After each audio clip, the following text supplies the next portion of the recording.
Hello students, तो आज हम सीखेंगे सर्वनाम यानी कि प्रोनाउन। तो नाउन हमने कवर कर लिया था पिछले क्लास में। आपने अभी तक मेरा वो क्लास नहीं देखा है तो मेरे चैनल में जाके देख सकते हैं। तो ठीक है, तो उसमें मैंने जो है पूरा एक्सप्लेन किया है। तो आज हम पढ़ेंगे सर्वनाम के बारे में। सर्वनाम क्या है और सर्वनाम किसे कहते हैं। तो चलिए वीडियो को स्टार्ट करते हैं। सर्वनाम किसे कहते हैं? संज्ञा अथवा नाम के बदले में आने वाले शब्द को क्या कहते हैं? क्या कहते हैं? किसके बदले में? नाम के बदले में। जैसे यहाँ दिया है कल दिलीप आया, नाम क्या है इसमें? दिलीप है ना। तो दिलीप के बदले में यहाँ जैसे पहले नोट पढ़ लेते हैं। यहाँ नाम के बदले में मैं, तुम, आप, वह, जो, सो, कोई आदि का प्रयोग करेंगे। जैसे कल दिलीप आया यानी कि नाम जो है उसको हम चेंज कर देंगे। कल जैसे यहाँ तुम दे देंगे, ठीक है ना, यानी कि वह दे देंगे, कल वह आया। ठीक है, नाम के बदले में जो आता है उसे क्या कहते हैं? सर्वनाम कहते हैं। जैसे वह कल आया, वह कल गया। ठीक है, तो आगे देखेंगे हम सर्वनाम के कितने भेद होते हैं। चलिए सर्वनाम का हम भेद जान लेते हैं।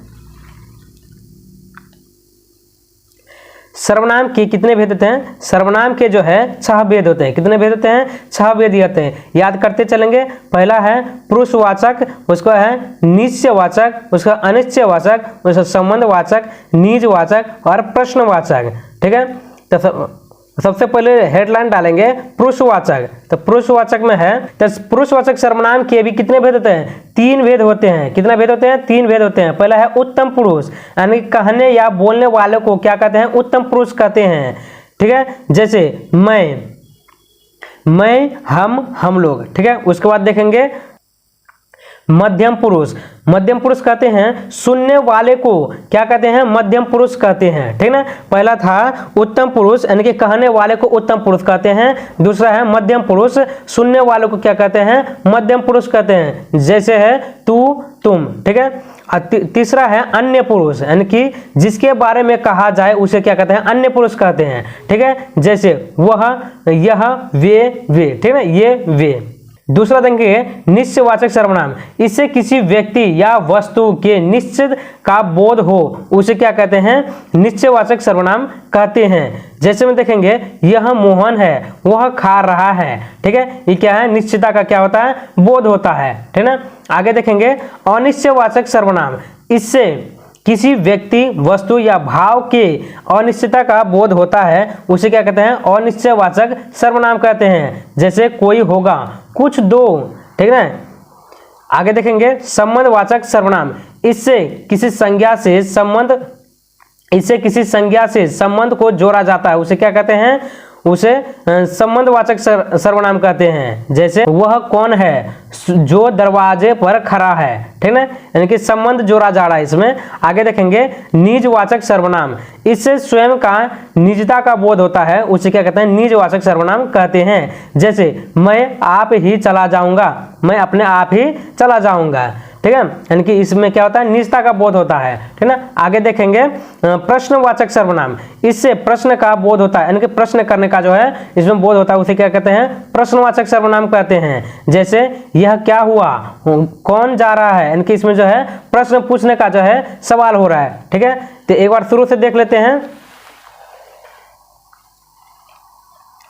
सर्वनाम किसे कहते हैं? संज्ञा अथवा नाम के बदले में आने वाले शब्द को क्या कहते हैं? सर्वनाम कहते हैं। जैसे कल दिलीप आया। आगे देखेंगे सर्वनाम के कितने भेद होते हैं? सर्वनाम के जो है 6 भेद होते हैं। पुरुषवाचक सर्वनाम, यानी कि निश्चयवाचक सर्वनाम, अनिश्चयवाचक सर्वनाम, संबंधवाचक सर्वनाम यानी कि निजवाचक सर्वनाम, प्रश्नवाचक सर्वनाम। ठीक है, तो पहले हम हेडलाइन डाल लिए हैं पुरुषवाचक सर्वनाम। सर्वनाम के 3 भेद होते हैं, यानी कि पुरुषवाचक सर्वनाम के जो है कितने भेद होते हैं? 3 भेद होते हैं। पहला उत्तम पुरुष, यानी कि कहने वाले को जो है क्या कहते हैं? कहने या बोलने वाले को उत्तम पुरुष कहते हैं। जैसे मैं, हम लोग। दूसरा है मध्यम पुरुष। सुनने वाले को क्या कहते हैं? मध्यम पुरुष कहते हैं। जैसे तू यानी कि मेरे सामने वाला को, ठीक है, वो है मध्यम पुरुष। तीसरा है अन्य पुरुष। जिसके बारे में कहा जाए उसे क्या कहते हैं? अन्य पुरुष कहते हैं। जैसे कि मैं किसी और के बारे में, मेरे सामने वाले को जो है किसी और के बारे में बता रहा हूँ। ठीक है, जैसे यह, वह, ये, वे। जैसे कि यह राम है, उसके बारे में बता रहा हूँ, दूसरे के बारे में बता रहा हूँ, वो क्या है? अन्य पुरुष है। दूसरा देखेंगे निश्चयवाचक सर्वनाम। निश्चयवाचक सर्वनाम। इससे किसी व्यक्ति या वस्तु की निश्चितता का बोध होता है, उसे क्या कहते हैं? निश्चयवाचक सर्वनाम कहते हैं। जैसे यह मोहन है, वह खा रहा है, इसमें क्या है? निश्चित समय का बोध हो रहा है, ठीक ना। आगे देखेंगे अनिश्चित सर्वनाम, अनिश्चयवाचक सर्वनाम। इससे किसी व्यक्ति, वस्तु या भाव के अनिश्चितता का बोध होता है, उसे क्या कहते हैं? अनिश्चयवाचक सर्वनाम कहते हैं। जैसे कोई होगा, कुछ दो। चौथा देखेंगे संबंधवाचक सर्वनाम, यानी कि इसमें जो है संबंध जोड़ता है, इससे किसी संज्ञा से संबंध को जोड़ा जाता है, उसे क्या कहते हैं? संबंधवाचक सर्वनाम कहते हैं, ठीक ना। जैसे में वह कौन है जो दरवाजे पर खड़ा है, इसमें जो है संबंध जोड़ दिया है, जो दरवाजे के साथ जो है खड़ा है, ठीक है। आगे देखेंगे निजवाचक सर्वनाम, इससे स्वयं या निजता का बोध होता है, उसे जो है निजवाचक सर्वनाम कहते हैं। जैसे मैं आप ही चला जाऊंगा, यानी कि मैं अपने आप ही चला जाऊंगा, इसमें क्या? खुद का काम हो रहा है ना, निजता का काम हो रहा है, ठीक है। तो आगे देखेंगे प्रश्नवाचक सर्वनाम, ठीक है। क्या है? प्रश्नवाचक सर्वनाम। इससे प्रश्न करने का बोध होता है, उसे क्या कहते हैं? प्रश्नवाचक सर्वनाम कहते हैं। जैसे क्या हुआ, कौन जा रहा है, इसमें जो है प्रश्न पूछा जा रहा है, ठीक ना। आई होप कि मेरा ये वीडियो आप लोग को पसंद आएगा। तो मेरे इस वीडियो को अगर आई होप कि मेरा ये वीडियो आप लोग को जरूर पसंद आया होगा। वीडियो अच्छा लगा तो वीडियो को लाइक करके चैनल को सब्सक्राइब जरूर कर लें।